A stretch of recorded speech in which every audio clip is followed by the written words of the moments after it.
Hei, jeg vil snakke om forsikring. Hei, jeg vil snakke om forsikring. Hei, hva er problemet? Hei, hva er problemet? Jeg forstår ikke min forsikring. Jeg forstår ikke min forsikring. Hvilken forsikring har du? Hvilken forsikring har du? Jeg har helseforsikring. Jeg har helseforsikring. Hva dekker den? Hva dekker den? Jeg vet ikke. Det er problemet. Jeg vet ikke. Det er problemet. Jeg kan hjelpe deg. Har du papirene? Jeg kan hjelpe deg. Har du papirene? Ja, jeg har dem her. Ja, jeg har dem her. Bra. La oss se på dem. Bra. La oss se på dem. Takk, det setter jeg pris på. Takk, det setter jeg pris på. Det er ikke noe problem. Det er ikke noe problem. Jeg har 2 forsikringer. Jeg har 2 forsikringer. 2? Hvorfor 2? 2? Hvorfor 2? En fra jobben og en privat. En fra jobben og en privat. Det kan være et problem. Det kan være et problem. Hvorfor er det et problem? Hvorfor er det et problem? De kan overlappe hverandre. De kan overlappe hverandre. Hva betyr overlappe? Hva betyr overlappe? Det betyr at de dekker det samme. Det betyr at de dekker det samme. Er det dårlig? Er det dårlig? Ja, du betaler dobbelt. Ja, du betaler dobbelt. Det visste jeg ikke. Det visste jeg ikke. Vi må sjekke begge polisene. Vi må sjekke begge polisene. Visste du at kredittkortet har forsikring? Visste du at kredittkortet har forsikring? Nei, det visste jeg ikke. Nei, det visste jeg ikke. Ja, det er reiseforsikring på kortet. Ja, det er reiseforsikring på kortet. Det er bra. Det er bra. Men jeg har allerede reiseforsikring. Men jeg har allerede reiseforsikring. Da har du 2 reiseforsikringer. Da har du 2 reiseforsikringer. Ja, er det et problem? Ja, er det et problem?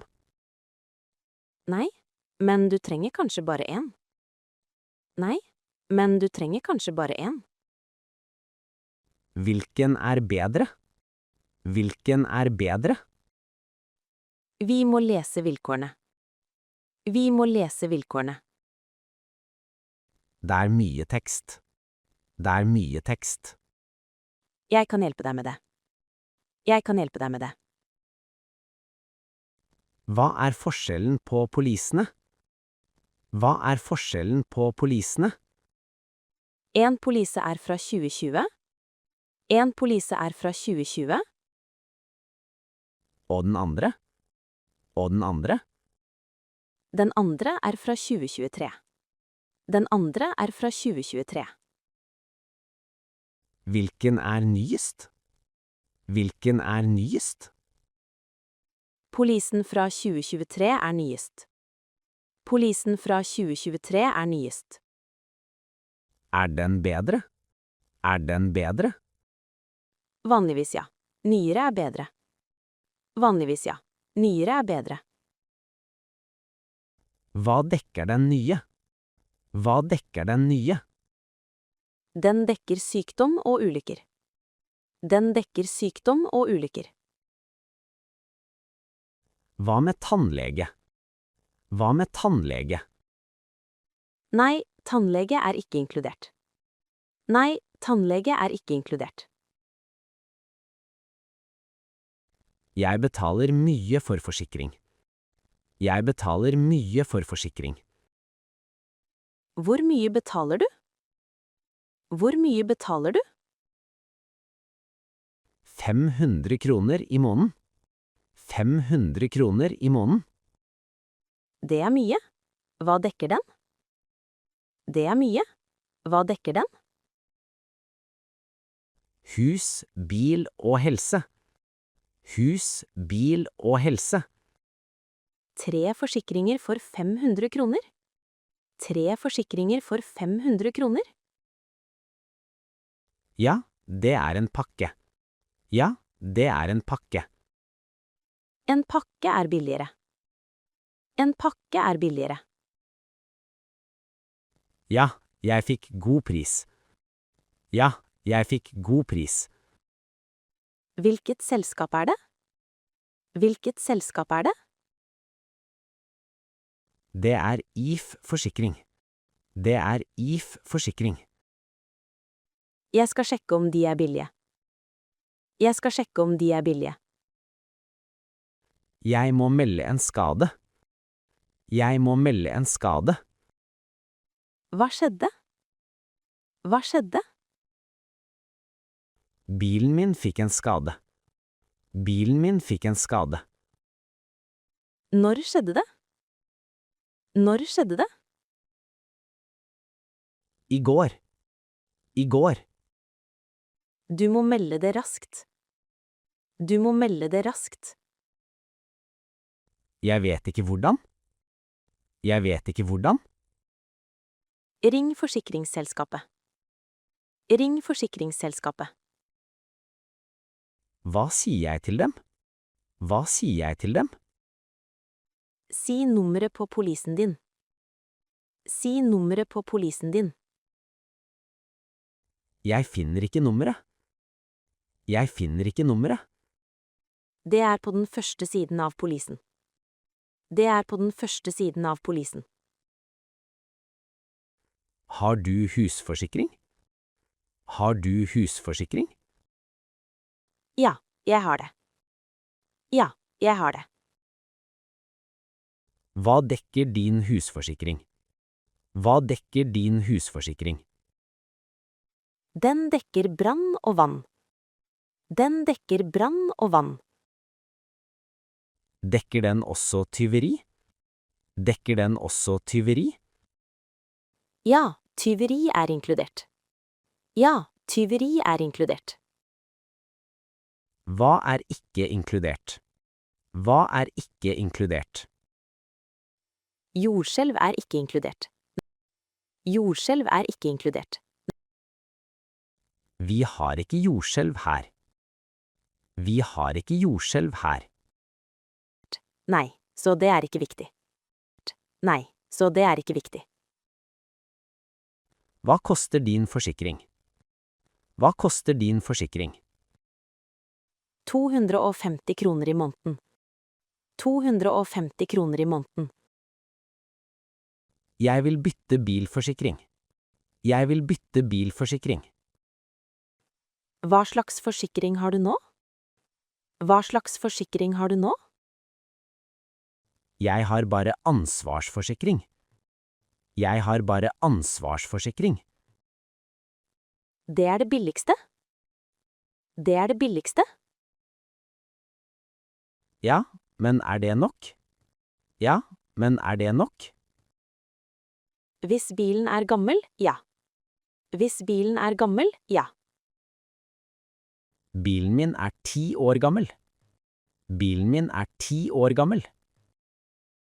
Da er ansvarsforsikring bra nok. Da er ansvarsforsikring bra nok. Hva hvis bilen er ny? Hva hvis bilen er ny? Da trenger du kaskoforsikring.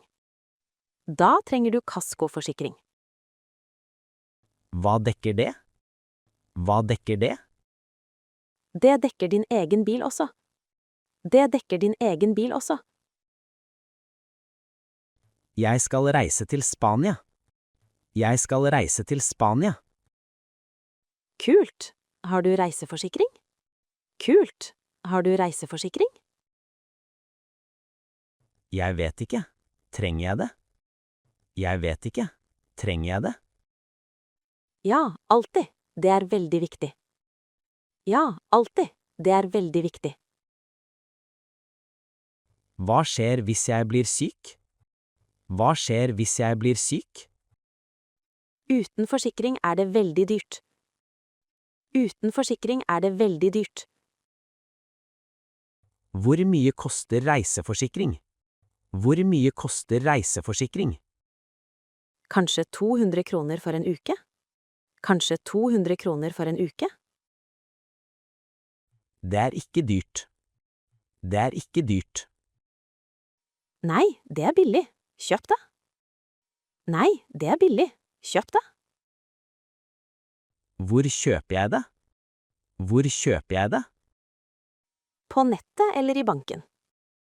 På nettet eller i banken? Telefonen min er ødelagt. Telefonen min er ødelagt. Å nei, hva skjedde?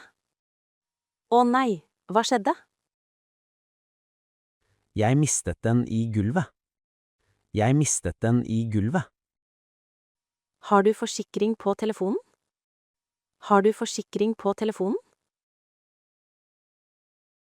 Jeg tror det, men jeg er usikker. Jeg tror det, men jeg er usikker. Sjekk kredittkortet ditt. Sjekk kredittkortet ditt. Hvorfor kredittkortet? Hvorfor kredittkortet? Noen kredittkort dekker telefonen. Noen kredittkort dekker telefonen. Virkelig? Det visste jeg ikke. Virkelig? Det visste jeg ikke. Ja, ring banken din og spør. Ja, ring banken din og spør. Hva spør jeg om? Hva spør jeg om? Spør om kjøpsforsikring på kortet. Spør om kjøpsforsikring på kortet. Hvilket forsikringsselskap er best? Hvilket forsikringsselskap er best? Det er vanskelig å si. Det er vanskelig å si. Er gjensidige bra? Er gjensidige bra? Ja, gjensidige er veldig populær. Ja, gjensidige er veldig populær. Hva med IF? Hva med IF?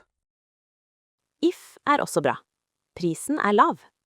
If er også bra. Prisen er lav. Er kundeservice viktig?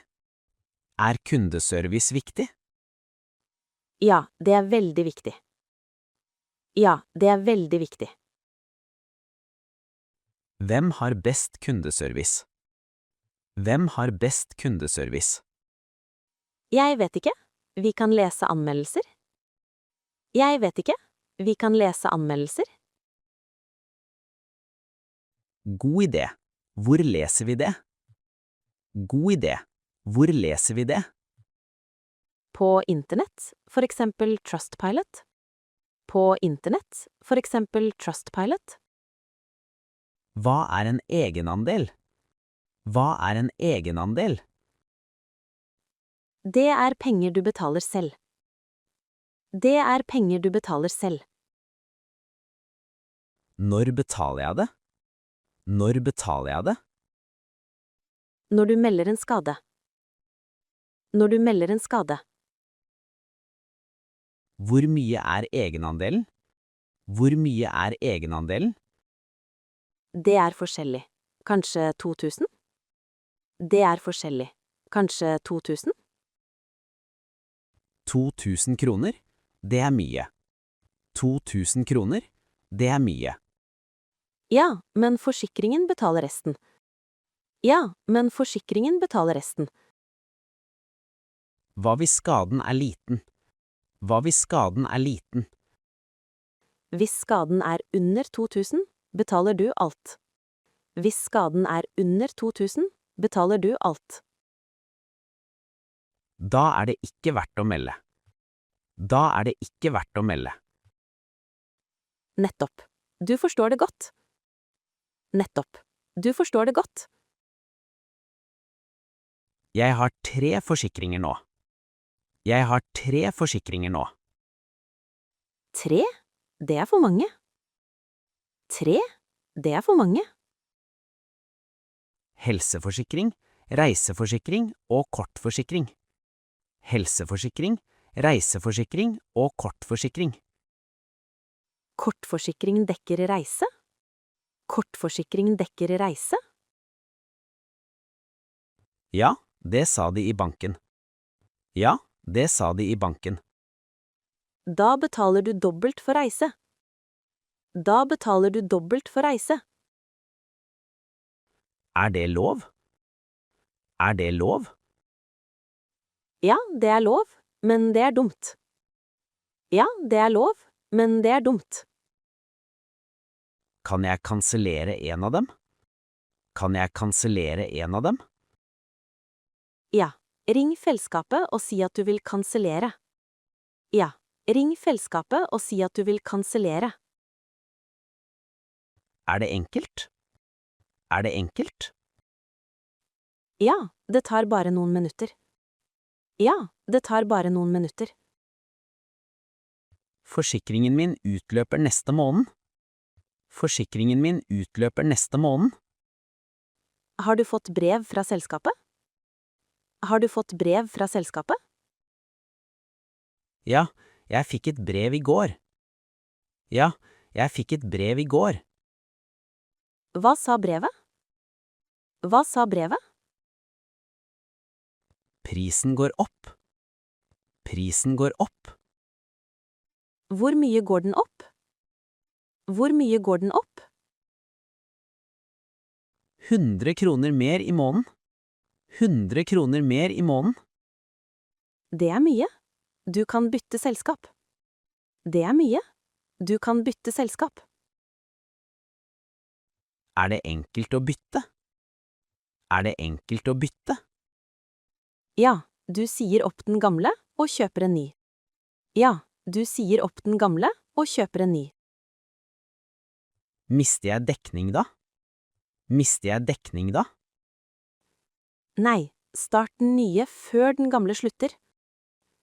Nei, start den nye før den gamle slutter. Dette dokumentet er veldig langt. Dette dokumentet er veldig langt. Ja, forsikringsdokumenter er alltid lange. Ja, forsikringsdokumenter er alltid lange. Hva er det viktigste å lese? Hva er det viktigste å lese? Les hva som er dekket og ikke dekket. Les hva som er dekket og ikke dekket. Hvor finner jeg det? Hvor finner jeg det? Det er vanligvis på side 2 eller 3. Det er vanligvis på side 2 eller 3.